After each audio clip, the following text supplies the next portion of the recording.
It is so expensive to have a dog, especially in London. Is that what you think?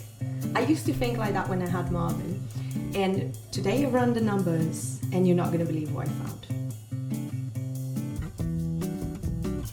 The question now is, do you really know how much you spend on your dog? Or do you have an idea of how much you would spend if you had a dog in London? So tell me here in the comments, how much do you think it is? Just an estimate, and I'm gonna give you a rundown of everything that we should plan for when we're having a dog. In this episode, we're gonna be looking at big dogs and small dogs or tiny dogs, because I always think that there is a big difference to have a big dog and a small dog, and I want to run the numbers to see how much more expensive it is. Let's start with food. There is 4 types. We have kibble or dry food, we have wet food, which is normally canned food, we have raw food, which is normally frozen, so you need a big freezer, and we have cooked food, which is fresh but is not raw. Everything that I sourced between raw and kibble, I'm gonna tell you all the prices if it was a large dog or if it was a small dog. So for example, for a large dog, raw food would be around £5 per day. Yes, £5 per day. So it's about £150 per month. Very expensive one, and it also needs you to have like a big freezer to store it. I used to feed Marvin raw. I remember having the problem that if he didn't eat in that time, then you kind of couldn't reuse the food, you had to chuck it, and I thought there was so much that I was throwing away that I didn't really like that. I thought it was quite interesting to see how expensive it is as well. Then we have the wet food, which is around the same price per day. Possibly you can find wet foods that are a bit cheaper, but because they are full of water, you need a big quantity. So it is quite expensive as well. Then I looked into cooked food, which was mind-blowing for me, and it was £7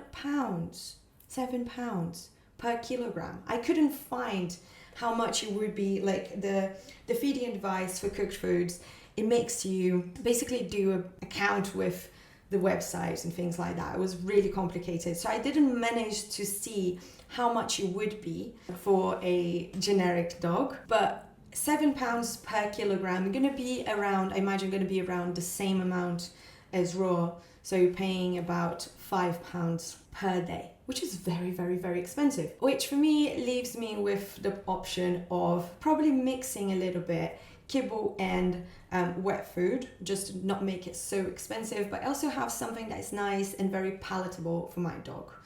So nutritionally, they don't have much difference, but it was really interesting to see that kibble cost me £1.40 from the food that's really good. That just increased a lot. So that is something that I feel like people can pay for, and I feel like I can pay for. It makes sense for me, and probably I can spoil the dog a little bit by buying some really cool stuff as well on the side, but obviously the main one definitely going to be kibble. After looking at this, for sure I made a decision, it's definitely going to be kibble. For a small dog was a tiny bit different. So I look into the raw, and because the quantity is quite small, then it's much more appealing. So it's £2.50, and it made quite a big difference as well for wet and cooked food. So when you think cooked food as well was about £7 a kilogram, so it gets much cheaper to actually feed a small dog than a big dog. And when you look at wet food, also pretty much the same, about £3 for a small dog. And when I say small dog, I'm thinking like about 10 kilograms. So let's talk about insurance, because insurance goes from 150 per year all the way to 1,500, and it is 10 times more. So it's quite a bit, the difference. And I couldn't really understand why one was so expensive and why the other was so cheap. I know that there is different things that it covers, but most of the ones that I was looking at, it seemed like if my dog had a condition, it would cover anyways. So I started looking into the small and fine lines, and I discovered that there is two things that you need to be really cautious with. And to fit my necessities, I needed to really think about which one I'm going to choose. So the first one is what they call the lifetime coverage or not. If you claim for a condition, they might just pay you for a year and then after that stop paying, or they're gonna cover for the whole dog's life. So that's very, very complicated in my opinion. I definitely need lifetime because I'm getting insurance to pay for expensive stuff and the stuff that are really serious. So my dog have, for example, a surgery or have a problem that is ongoing. I want that to be covered for the rest of my dog's life, especially when my dog is really old. And another thing that I noticed is that sometimes if you claim, the insurance might go up. And then I was like, no. But then I'm going to be thinking, I do want my policy to go up, so I'm not going to claim it. So I might as well not have an insurance in that case, right? So I want to have an insurance that I don't think about this, that I just go claim it and I know that everything is paid and I know that it's not going to go up. So yeah, this would be my choice for sure. So then we're going towards the 1500s, just for choosing those two things. And another thing that I noticed is that there is excess and there is fees as well per condition per year, depending on your policy. So you kind of really need to look into this because insurance is quite tricky. And what I noticed is that for a big dog, it was about 1,500. For a small dog, it was about 1,200. So there is a difference there, but not such a big difference for such a difference in size. So I was searching for a dog that would be around 25 or 30 kilograms and a dog would be around 10 kilograms, just to stay in the middle. And I guess it's just more likely for big dogs to have expensive conditions to be claimed maybe, or maybe it was the breed that was searching for because you have to insert the breeds. But yeah, there is a big difference there, which I thought was interesting. And another thing with the insurance that I had to look at is the age. So if it is a puppy, you're going to have a different price from an older dog, a rescue dog. If the rescue is from the UK, we also need to be careful with any pre-existing conditions that might not get covered in the insurance. And then we get the vet bills, which is the most scary thing and definitely for sure what I was worried about looking at. This is the insurance that I never had before. Was the two things that I was quite concerned. And I never had an insurance before because Marvin had pre-existing conditions, so it didn't really make sense for us. So I made a big saving account for him, and that was my way to deal with the situation. And with the vet bills, I thought it was really interesting to look at this because obviously the prices are raising, and I think last year we had like a 30% increase or something like that. So let's start with the consultations, which they run between 65 to 75 pounds. And I am thinking about independent vets. I'm not looking at chains where the consultation would be about 15 minutes and it would cost you about 35 pounds. I'm looking more at the independent vets that do longer consultations and they charge more. And obviously I want to support independent business, small independent business.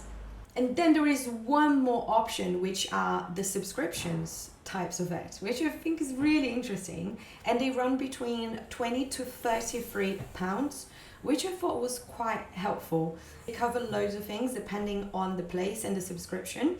And I definitely would go for something like that or independent vet if I feel like I need, if it's a rescue.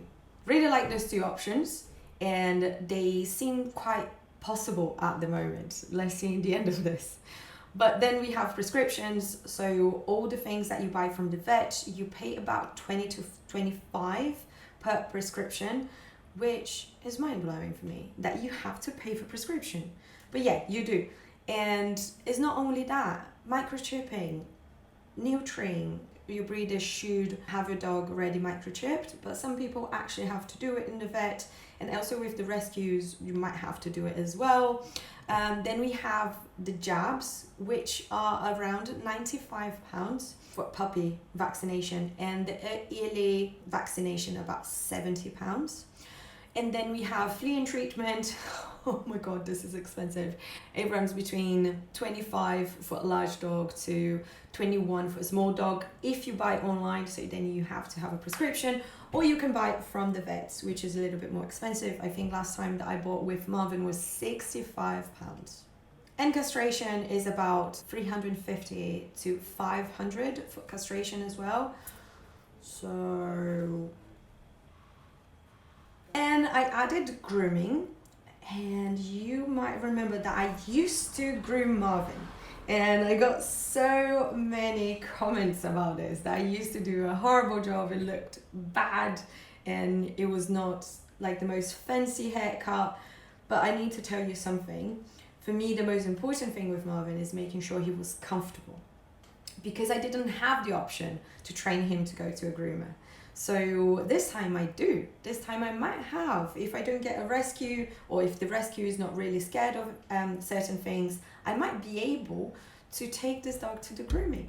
That would be cool. So I put in here, and it's about 35 to 65 to a small dog, and between 65 to 80 for a large dog. So add treats and chews as well to our calculation, which is around £10 all the way to 100. I put this big difference because I feel like you guys might go for really expensive and fancy treats. I do have the treats that I like to use, and I buy them for a cheaper price. I have loads of discounts because I work with training. So for me, it might be a little bit cheaper. And depending on the size of the dog as well, there's gonna massive varies. So I put it between £10 to £100 per month. I guess if you put £100, you are going way too expensive, maybe a massive dog.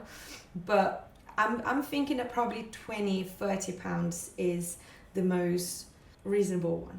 And then we have training. So for training, you should consider, especially if you have a puppy, that first thing you need is a puppy class. You will not do anything without a puppy class. Puppies should come with puppy classes. That's the truth. There is no way you're not going to do a puppy class. And even if you have a rescue, I would still get loads of classes and one-to-ones for those dogs. I put here puppy training 187, which is our puppy classes in the park in Highbury Fields, and also pre-puppy consultation. I would definitely do that if I was getting a puppy. I would get someone to look into certain things, breeders, confirmation of the dog. Is the dog looking like he has a nice posture, not going to have any problems in the future? What is the temperament? Is that the right lifestyle that I'm going to have with the dog? So I would definitely get a pre-puppy consultation, and you can book this in our website if you're interested. But I think this needs to be planned for, and it's 187 as well for the pre-puppy consultation. And we also have puppy training packets for trainings at home, such things like, oh, my dog is not peeing in the right place, or is biting, or I would like to train my dog to put harness on and go and have the paws clean when it comes inside the house, things like that. So having a trainer coming to your home and helping you with that is incredible. It just saves you so much time and so much stress, and also prevents problem in the future. So that is, I would say that I would probably put aside about 500 just for the first 6 months maybe. So I could pay for something like that as well. I would really want to have help and to know more what I'm doing to make sure that I'm on the right path. So now, let's look at the numbers. You heard all this, you're probably like, oh my god, it's gonna be so expensive. There is no way she's gonna ever get a dog. But actually, I felt like it was much lower than what I was expecting. I'm gonna be honest with you, I thought I was going to spend about £4,000 per year in a dog, and I just don't feel like I can afford that. So I went for something in the middle. Minimum was 300, the max was 1,200. So I went kind of in the middle, so I can give loads of good stuff, great quality, but also making sure that I can train with the kibble and just making also my life easier by having some food that I can put in a bowl, and my dog can just roll around the house and find the treats if I am in a call or something like that, rather than always having to be on the freezer, having to have massive spaces, things like that. For a large dog, I noticed that the max amount of food I could pay was 1,800 per year for that size of dog that I said, about 25 kilograms. And the minimum would be around 500. So I went for something in the middle as well. And then we look into vet bills. And for what I calculated, especially for a puppy, that would be more expensive. The minimum for a vet bill would be £400 per year. But if you're not in a plan, and those subscriptions that I told you that they are around 20 to 33 pounds per month, then you would pay around 700 for my calculation. So I'm counting castration, I'm counting jabs, I'm counting prescriptions, I'm counting loads of things. Probably around 400 for adults without the subscriptions as well. But in the subscriptions, 400 I thought was really, really, really good. I was quite interested in that one. Grooming was not essential, but I still added because I feel like it's good to have some cushion there. And if I need to use with something else and I have that money, at least I can allocate that. And I am counting as £100 per year, probably going twice or maybe 3 times if it's a small dog. I added sitters and pet sitters for 30 days because this is what I would like to have as a holiday, being able to go to Brazil, see my family, or being able to go around and just have a few weeks off during a year. I added £1,200 to this. So I'm counting because I know people as well, because I know professionals, I know people that are really good, that have rates that I can pay for. But there is other prices out there. There is higher prices and you might not need 30 days sitting. So this is an interesting one to play with and see how much. Also, I added treats and chews, and I added walks as well because I think I'm probably gonna need training walks because I don't want to be relying only on me. I probably would get a person to train and walk my dogs. We have this service on Positive Dog and is amazing. The trainer is so incredible. I would definitely do that with my dog, so I probably would do at least 2 times per week, even more if I can afford that. So I look into 2 breeds as a total, and I chose them because of their sizes, right? So 10 kilograms and 25 to 30 kilograms. And we looked into the Cavalier King Charles, which was about £2,300 per year, which I thought was quite good. Not that expensive. And then I looked also at a flatty, black coat retriever, which was about 2,900 or 600, depending on how much I wanted to add from the insurance. And I felt like the difference really struck me because I was expecting at least £1,000 difference between one dog and the other. And actually I was expecting much closer to the £4,000 mark. And that's great. That's much better than I thought it would be. So I'm quite confident. I think I can do this. I think I can do this. So next episode, we're going to talk about everything related to breeds and what I'm looking in terms of lifestyle, temperament, and start choosing a little bit more how this dog going to look like. I hope this was fun and helpful. Let me know what you think, and I see you soon.